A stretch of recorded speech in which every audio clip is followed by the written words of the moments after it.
Ayr this week. What are you expecting from that match, and hoping to get back to a winning match? Yeah, I mean we always plan and prepare for difficult games. There are no easy games in this championship. Our last home game against Inverness, I think, was a good example of what teams tend to try and do to us here at Tannadice. The game plan tends to be to try and frustrate us and frustrate the home support and try and get a little bit of anxiety within the stadium. But the players, in the main over the course of the season have really handled that very, very well, and we've picked up some good points here at home. So we're delighted to be back at our home stadium. You have to go back to early part of November since our last home game against Inverness. So the guys are really excited. The pitch is in great condition. I had a look at it there this morning, and hopefully get a good turnout as well. The home support have always turned out in good numbers and got behind the team, and we're hoping to go and put on a show for them, hopefully. And disappointing results in the cup, so important to get back to the league and find that form again. Yeah, definitely. I mean, the Queen of the South performance in the Scottish Cup was actually a very good one. Lots of aspects of the game that we were really pleased with, but ultimately went out of the cup on penalties when we should have won quite comfortably with the chances that we created. And these things can happen in football. The Falkirk one was a very poor performance from us, and Falkirk deservedly won the game. And we didn't play well. And but in the league up to now, we're unbeaten. We're on a great run of form. We've got a fantastic defensive record in terms of goals conceded, and we've scored in excess of 30 goals. So there's a lot to be pleased about with the form in the league, and we just want to try and maintain that, and as you say, get back to winning ways on Saturday, but get back to winning ways with a really good solid performance. And after those disappointing cup results, what do you put that down to? Is it an answer to it? I mean, as you say, the Queen of the South game you dominated the match. Is it about mentality? You're playing lower league clubs, or what do you put it down to? Listen, there's a number of excuses I suppose I could give for the Falkirk performance. We were missing a number of key players on the night. That's no disrespect to the lads that we selected. I still believe that we had enough in the starting 11 to go and win the game, but I think we maybe subconsciously slightly underestimated Falkirk for whatever reason. But Falkirk were more determined on the night, and that's what it boiled down to. And as I said, they deservedly won the game and went through to the next round of the Challenge Cup. The Scottish Cup, I couldn't fault a great deal about the performance, to be honest with you.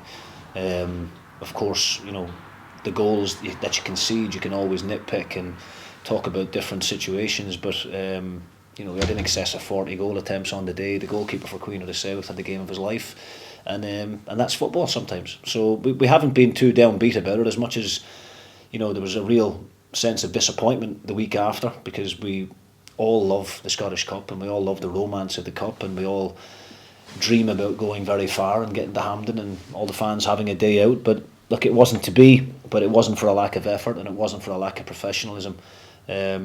Our main focus now is the league. There are no other distractions out there. We just have to be professional in every game that we go into, and just continue to play the game that's got us to where we're at right now at the moment, which is sitting top of the table.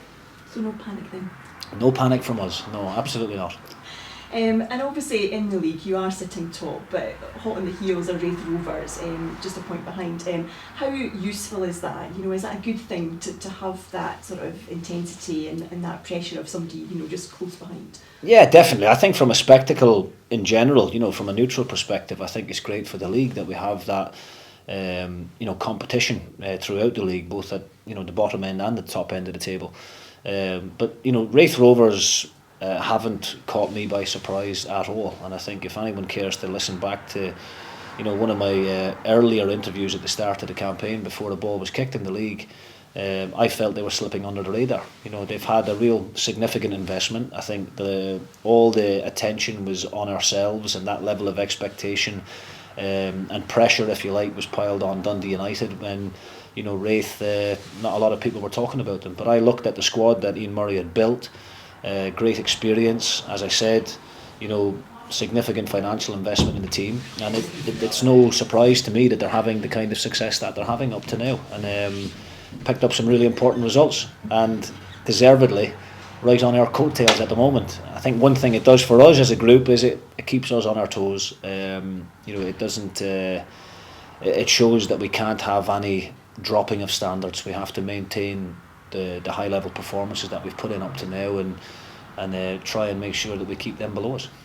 No winter break in the Championship. How do you keep things fresh, without being able to rest players in the same way that the top flight can?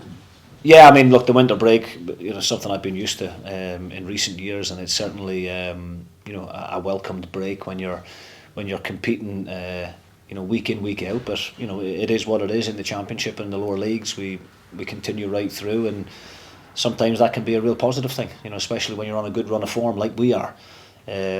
So yeah, when you're winning games, the games can't come around quick enough, and hopefully we'll go into this Christmas period and into the new year, continuing to pick up some important results.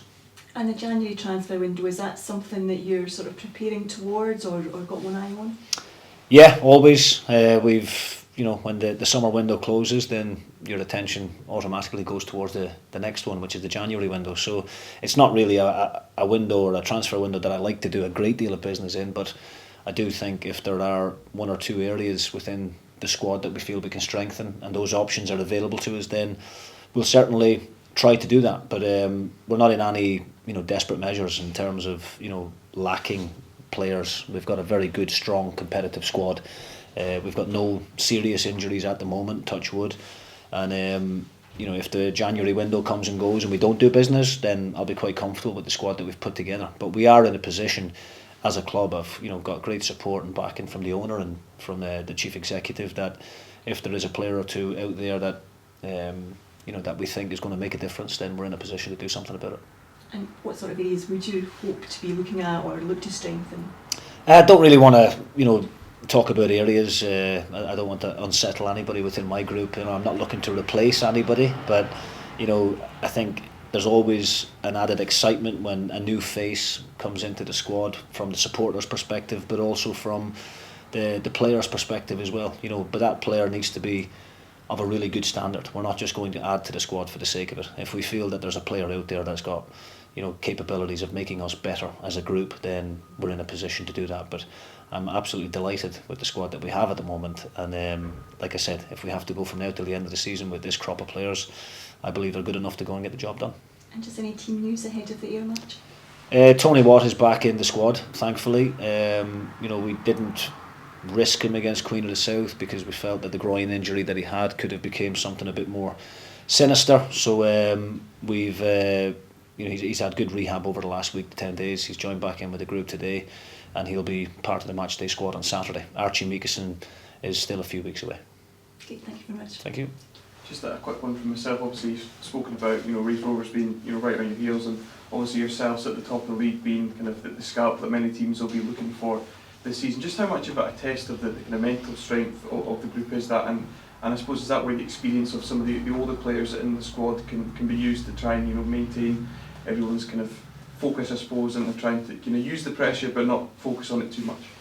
Yeah, I mean, look, I think it's my job as manager and the rest of my staff to make sure that the guys stay nice and calm and don't get overawed by what's happening. But I think they've shown already, the strength and character within the group to have done what they've already achieved up to now in the league in terms of being unbeaten. Prior to the Falkirk game, I think it was 17 games unbeaten in all competitions. But yeah, I mean, look, we've showed great resilience already this season in a number of games where we've on occasion went down to 10 men and had to grind out results. On other occasions being a goal behind with very little time left on the clock, but still showed the desire and the determination to keep going to earn important results. So there's no concern for me about whether the group can handle the pressure or handle the expectation. We've put big demands on ourselves, so it doesn't really matter what you guys in the media say or what our own supporters say.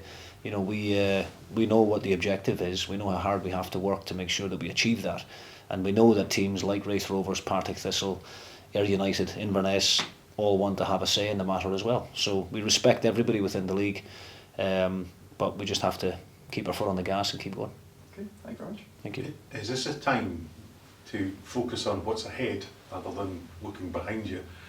No distractions now, just the league, just looking forward, forgetting what I'm behind. Yeah, definitely. I mean, look, as I keep saying, we can't dwell on what's happened in the Scottish Cup. You know, the Challenge Cup is not a major trophy that we look at before the season starts, without being, you know, disrespectful to them. But the Scottish Cup was a real disappointment, and it did take a few days for us to get over that as a group. But you know, we're not going to dwell on that. You know, the league is all that matters now, and the players are very excited about the Christmas period, the January period. Very busy time with lots of games coming up, lots of points at stake, and we just want to maintain the good form that we're on. Ayr United have obviously improved in their form since you last faced them. Any concerns about them coming here on Saturday? I mean, listen, you always analyse the opposition, and you always give them the same amount of respect as what you would give anybody else. You know, Ayr United are a very good team. They've got good experience, players in the attacking third that can cause you a lot of problems, players who have played at a really high level. You know, Murphy and McGeady are two that stick out, who have played at the highest level possible, and you know, both still got bags of talent. And if you're not, you know, at it on the day, you know, not concentrating defensively, then these players can hurt you. So, you know, my guys are always well prepared going into any game. They know the strengths of the opposition. They'll also know where I feel the weaknesses are, and areas that we can target. But you know, we have to do the basics well initially, and that's always the message before every game, is do the basics well firstly. Then when the game settles down, we can go and impose our game plan on the opposition, and hopefully you'll see that on Saturday.